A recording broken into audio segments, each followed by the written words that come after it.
Sam, you've had quite the journey here at Fort Hays State, from a kid who didn't play much to soft special teams to playing a lot more.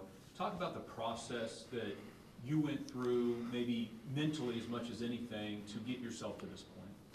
Oh, yeah, I think it's just like getting comfortable with the defense that we were running. Obviously, when you come into a new defense, you're not going to know all your responsibilities and assignments. And so whenever, you've been here for a couple years and you look at the older guys and see what they're doing and just kind of try to replicate the guys that were playing ahead of me and just try to do what they were doing. Now, as one of the older guys, what do you try to tell the younger guys in the program?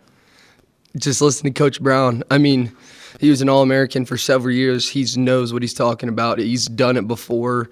He's a little bit of an undersized guy like I am, so, he has some tips and tricks that can really help us out. So I just really say listen to Coach Brown. He knows what he's doing. Do you look at yourself as an inspiration? You mentioned undersized. I mean, you're kind of an underdog story. To do what you're doing out there each and every Saturday, do you look at yourself in that light maybe for some guy on the team that's, look up to you and say, hey, this is possible? Oh, yeah, absolutely. No, I say it doesn't matter how big you are. Just if you can, go out and play football, you gotta go do it, and they'll feel you a little bit. Even when you're a little guy, if you got something behind you, they'll still feel you. So, yeah, no, I try to just encourage everybody that they can, no matter how big or small you are. Like there can be a spot for you on that field. How would you evaluate the first two games of the defense so far?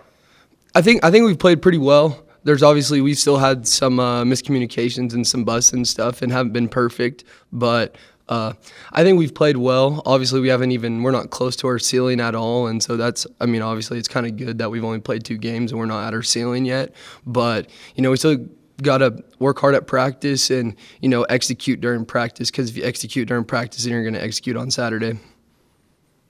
What kind of challenge does Northwest Missouri present to you with their offense, with their defense? You just know with Northwest, you're always going to have a big offensive line, and they're always going to have big tight ends, and, they think they're tougher than you. They're just going to try to run the ball down your throat, and so you got to stop the run game, and then they're going to take their shot. So once you stop the run, you got to be ready for them to take their shot and got to put discipline in the back end.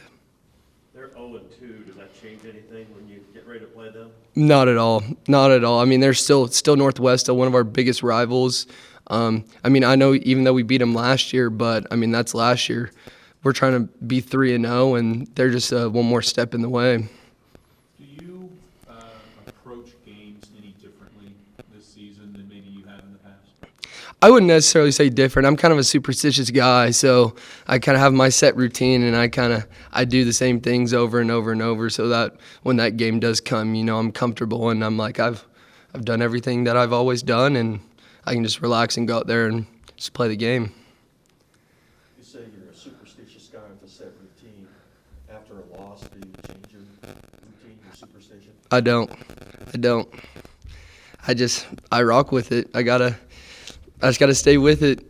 It works, and then if it doesn't work, then it'll work the next week. Any particular superstition that you can share with us that you have to do before every game? Something that I do is that my dad, he always writes me a note before the game. So when I'm walking the field, I always go to the left corner end zone, and I get on one knee and I read that note, and it kind of just takes me back. He's been doing it ever since I was in high school, so that's just kind of something that brings me back to that moment. Like, there's some things that are bigger than football. This Northwest Missouri State team is 0-2, has been mentioned, but the name still carries a lot of weight. Do you, as one of the guys on the team or with the team, talk about the fact that it's Northwest Missouri State, or is it just an opponent regardless of the name? No, I'd say we talk about Northwest. It's like they're a pretty big rival for us, and even though they are 0-2, like we're playing at their place, they're going to want to get a win really, really bad, and they're going to have a chip on their shoulder. So that's kind of some things that we have talked about that we just need to be aware of. That atmosphere is they have a really good atmosphere, and so you got to be ready to play, and you got to be level-headed. You can't be too high, can't be too low, and so you just got to be ready for everything that comes with that atmosphere too. I want to ask about the atmosphere. There are 6,500 people here, give or take, on Saturday. Even if there's that many at Northwest Missouri State or more, they're not going to be rooting for you. Talk about running out, in front of everybody or making a big play in front of an opposing crowd. Yeah, and I think because even my sophomore year when we played at Northwest, we had a decent amount of people there, but kind of like what you said, they're they're not cheering for us, and so it is a little bit different, and that's where we need, guys on the sideline and even us. Like, we got to bring our own energy, and it doesn't matter. And, sometimes it's awesome to make a big play and crowd is just completely silent. It's just one of the best feelings. You talk about Northwest Missouri, they want to dominate with their run game. As a defender, do you like trying to defend against the run and going after them that way, or do you like the pass defense?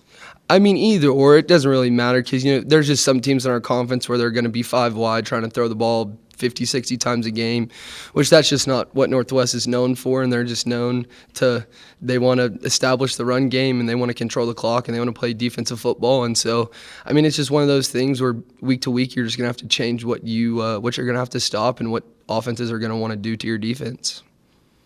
I'm sure we asked this question of you before, but I'll do it again. What brought you to Fort Hays State? So I was recruited by some teams in the MIAA. I just felt like Fort Hays was home, and I really connected with Coach Brown and even Coach Harris at the time too, and I just felt like it was home, and it was a little further away from home, and so I wanted to get out and just be my own person and make new connections and all that. So, but I really liked Fort Hays. I mean, we have good facilities. We got a new facility coming, and so got some of the best facilities in the MIAA, and I really liked it here. Do you feel like that's a facility maybe in a few years you can look back on and go, my class helped build this. We were part of the reason that, something like this happened? Yeah, I hope when we get that national championship, then that'll really help it out there too.